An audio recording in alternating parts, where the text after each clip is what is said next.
네, 안녕하십니까. 갱스탁입니다.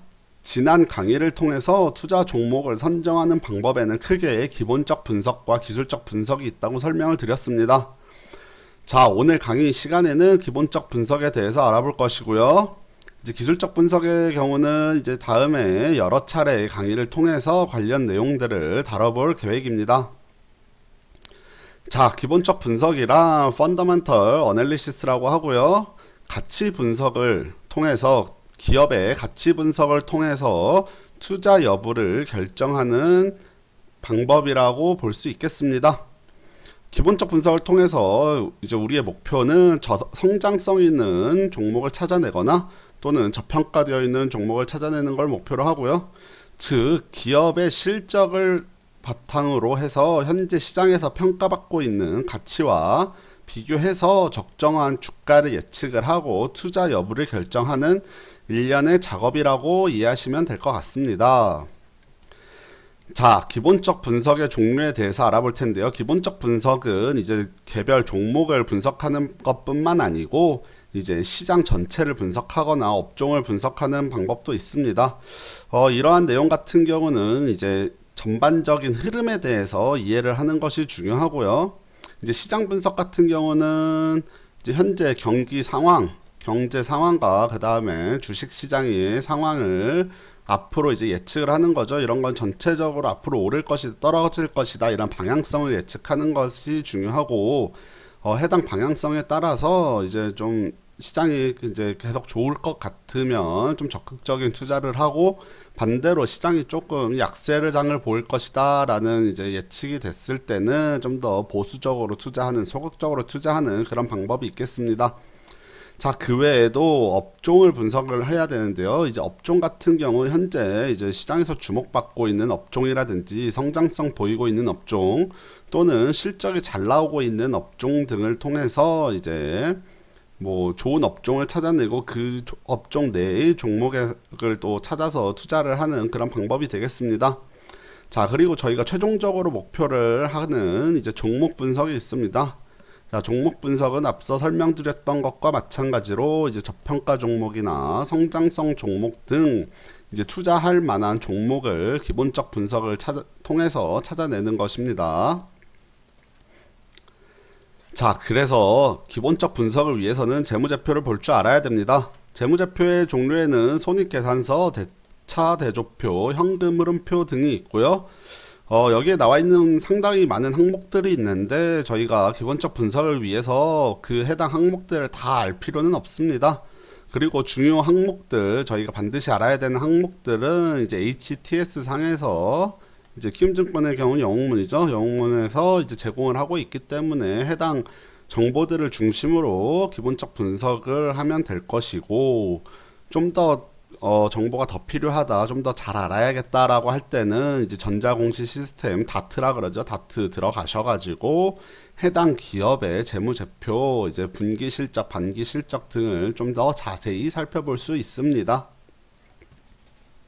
자, 그래서 기본적 분석을 할 때는 크게 두 가지 관점으로 접근을 해야 되는데 첫 번째는 수익성이고 두 번째는 안정성입니다. 이제 회사가 수익을 얼마나 잘 내는지와 회사가 얼마나 안정적인지를 이제 나타내는 지표들을 보는 것이고요. 자, 수익성 지표는 크게 봤을 때 매출액, 영업이익, 당기순이익, 그리고 영업이익률, 그리고 이제 주로 많이 보게 되는 EPS나 PER, 그리고 ROA, ROE 등이 있고요. 자, 회사의 안정성을 나타내는 지표에는 이제 재무제표상에 나와 있는 지표는 아니지만 시가총액이 있습니다. 시가총액 같은 경우는 이제 대마불사라고 하죠. 그래서 종목이 얼마나 큰 기업인지를 나타내는 그런 지표라고 할 수 있겠고, 그 외에 부채 비율, 유보율, 그 다음에 BPS, PBR 등을 통해서 안정성을 좀 분석을 해야 됩니다. 현재 보시는 화면은 삼성전자의 재무 정보고요.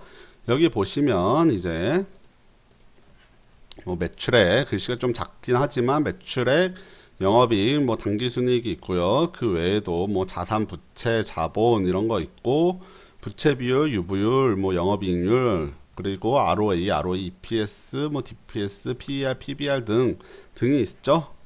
자, 그리고 여기 봤을 때는 연결 재무제표와 별도 재무제표를 볼 수 있고, 전체로 보면 현재 여기 보면 이거는 이제 연간으로 나와 있고, 이거는 최근 분기로 나와 있는데, 여기 연간이나 분기 선택하면 좀 더 많은 정보 확인하실 수 있습니다. 자, 그래서 앞에서 설명드렸던 지표들 중에 수익성 지표에 대해서 좀 더 살펴보도록 하겠습니다.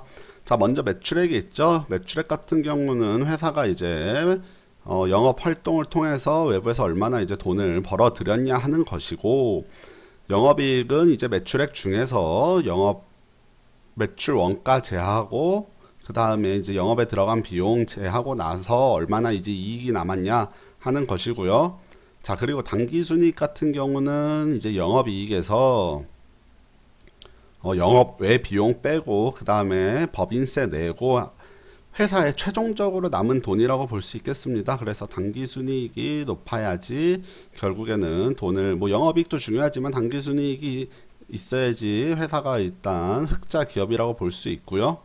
자, 영업이익률 같은 경우는 매출액 대비 영업이익이 얼마나 남는지를 나타내는 지표입니다. 자, 그리고 수익성 지표를 좀 더 살펴보면 이제 EPS가 있습니다. EPS는 어닝 퍼 쉐어라 그래서 주당 순이익이라고 하고요. 이제 한 주당, 주식 한 주당 얼마나 돈을 벌어들였냐를 나타내는 지표고요. 자, PER이 있는데요. PER은 EPS, 주가를 EPS로 나눈 값입니다. 그래서 EPS가 주당 순이익이지만 어떤 회사는 100원을 벌어들였고 어떤 회사는 1000원을 벌어들였는데, 두 회사의 주가가 서로 다르기 때문에 EPS가 높다고 10배라고 해서 반드시 10배가 수익성이 더 좋은 기업이라고 볼 수 없고요. 결국에는 현재 주가 대비 한 주당 벌어들이는 수익이 얼마냐를 알아야지 두 회사의 이제 수익성을 비교를 할 수가 있고요. 그래서 그 수익성을, 주가를 반영하여 수익성을 나타내는 지표가 이제 PER입니다. 그래서 보시면 EPS분의 주가이기 때문에 회사 주당 순이익이 높을수록 PER을 내려가게 되고요. 자, 주가가 높을수록 이제 PER은 올라가게 되죠. 그래서 이제 주가가 낮고 EPS가 높은 기업의 경우는 PER이 낮게 나타나게 되는데, 이런 거를 저퍼 종목이라고 하죠. 그래서 저평가되어 있는 저퍼 종목이다라고 주로 시장에서는 많이 보고요. 자, 그 외에 이제 ROA와 ROE가 있는데, 이 두 지표 같은 경우는 이제 회사의 자산 또는 자기 자본 대비 순이익을 얼마나 올리냐를 나타내는 지표고요. 일단 기본적으로 순이익이 나야지만 이 해당 값들이 나타나게 되겠죠. 요 값들 네 가지 지표 모두 회사가 일단 수익을 올려야지만 나타날 수 있는 지표이기 때문에, 일단 흑자 기업에서 중에서 이제 해당 지표들을 보고 마땅한 종목을 찾아내는 것이 중요하다고 할 수 있겠습니다. 자, 그리고 안정성 지표에 대해서 한번 살펴보겠습니다. 안정성 지표 중에 많이 보는 것이 BPS와 PBR이죠. BPS 같은 경우는 이제 한 주당 자산이 얼마나 있는지를 나타내는 지표고, 자, 아까 EPS와 마찬가지로 주당 순 자산이기 때문에 주가가 반영되어 있지 않죠. 그래서 주가를 반영한 지표가 PBR이라고 할 수 있습니다. 자, 그래서 이거는 BPS분의 주가이기 때문에 BPS가 주당 순 자산이 올라갈수록 이제 PBR은 내려가게 되고, 주가가 낮아질수록 이제 PBR은 낮아지게 되죠. 그래서 PBR 같은 경우도 이제 저PBR, 회사의 자산 대비 주가가 저평가되어 있다라고 볼 때 저퍼 종목과 마찬가지로 저PBR 종목을 통해서 이제 안정성을 좀 나타내는 지표고요.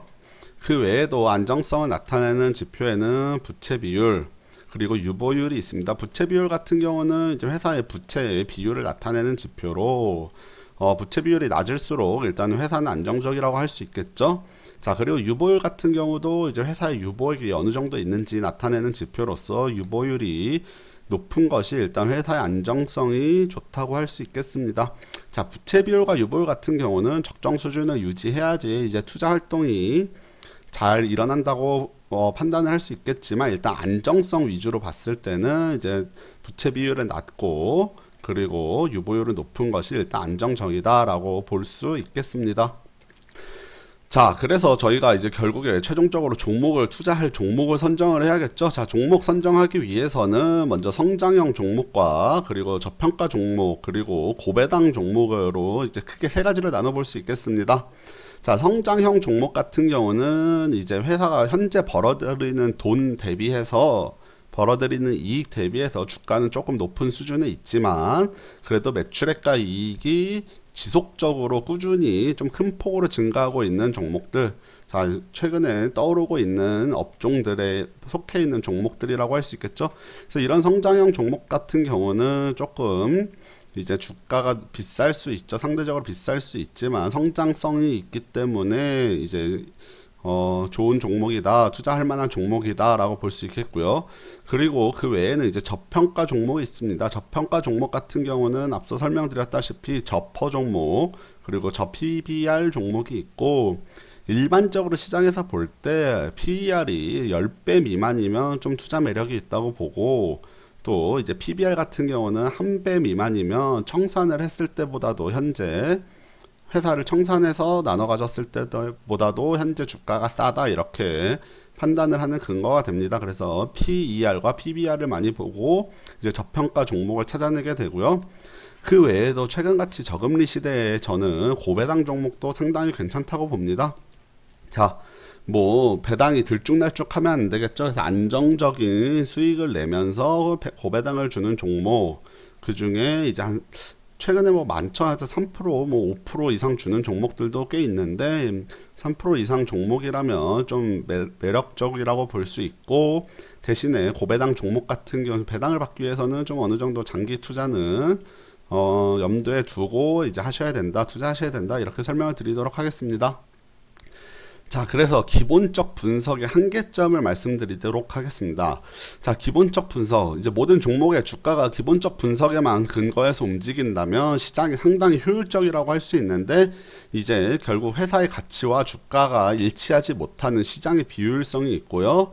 그리고 결국에 공개된 정보에 의해서 후행성 지표에 의해서 기업을 평가해야 되기 때문에 이제 한계가 있고, 그 외에도 이제 증권사들의 추정치를 이용할 수 있지만 컨센서스가 뭐 일치되는 경우가 별로 없죠. 증권사에서는 대부분 또 실적이 좋게 나올 것으로 요새 많이 레포트를 내고 있기 때문에 컨센서스의 불확실성으로 인해서 기본적 분석은 좀 한계가 있다, 이렇게 말씀을 드리겠고, 자, 그래서 기본적 분석 이제 앞서 설명드리고 뭐 내용은 간단했죠. 간단히 설명드리고 결론을 내면, 일단 이제 기본적 분석을 해서 흑자 종목의 위주, 그리고 너무 고평가되어 있지 않은 종목들 위주로 매매를 해야 된다. 이거는 이제 기본적인 원칙으로 세우면 좋겠습니다. 자, 그래서 결국에는 기본적 분석을 통해서 매매할 만한 종목, 앞서 말씀드렸다시피 흑자 종목, 그리고 너무 고평가되지 않은 종목들, 이런 종목들로 일단 1차적으로 좀 이제 범위를 줄이는 거죠. 투자할 범위를 줄여서 매매할 종목들을 찾아내고, 자, 회사의 가치만 가지고 재무제표 실적만 가지고 정확한 목표 주가를 산출해내는 것은 정말 불가능한 일입니다. 뭐 주식하신 분들은 알겠지만 회사의 가치만 가지고 주가를 예측을 해낼 수는 없고, 결국 회사의 가치는 회사의 주가는 회사의 가치로 움직이는 것이 아니고 이제 투자자들의 심리와 수급에 의해서 움직이기 때문에 기본적 분석만으로는 이제 정확한 회사에 투자하기가 쉽지가 않습니다. 그래서 일단은 이제 범위를 좁히는 수준, 매매할 만한 종목을 찾아내는 그런 방법으로 기본적 분석 사용하시고, 또 정확한 매매 타이밍을 찾아내기 위해서는 기술적 분석을 해야 되죠. 그래서 기본적 분석은 좀 뭐 재무제표들 몇몇 회사들 들여다 보시면 알 수 있습니다. 자, 이 회사가 뭐 흑자 내고 있는지, 그 다음에 다른 회사들하고 비교해 가면서 얼마나 뭐 고평가되어 있는지 저평가되어 있는지 그런 것 좀 살펴보시고, 그렇게 어려운 부분 아닙니다. 기본적 분석 같은 경우는 뭐 하루 정도만 공부해도 어느 정도 알 수 있는 내용이기 때문에 이제 간단히 오늘도 이 정도 내용만 가지고 다뤄봤고, 이제 중요한 부분은 사실 기술적 분석 저는 한 3대 7 정도로 봅니다. 기본적 분석 3, 기술적 분석 한 7 정도로 보고 있기 때문에 앞으로 차차 기술적 분석에 대해서 알아가겠죠. 뭐 보조 지표가 워낙 많습니다. 들여다볼 만한 지표도 워낙 많고, 저는 보조 지표 많이 이용 안 하는 축에 투자자의 이제 투자자이기도 하지만 그래도 참 볼 게 많다라고 설명을 드리도록 하겠습니다. 그래서 오늘 기본적 분석에 대해서 알아봤고, 다음 시간에는 이제 기술적 분석 여러 편을 통해서 이제 간단하게 좀 알아볼게요. 뭐 연습이 많이 필요합니다. 기술적 분석은 연습이 많이 필요하기 때문에 향후 제가 실전에서 어떻게 쓰는지도 많이 보여드리겠고, 제가 또 유튜브 방송 통해서 올려드리는 이제 추천 종목들 있죠.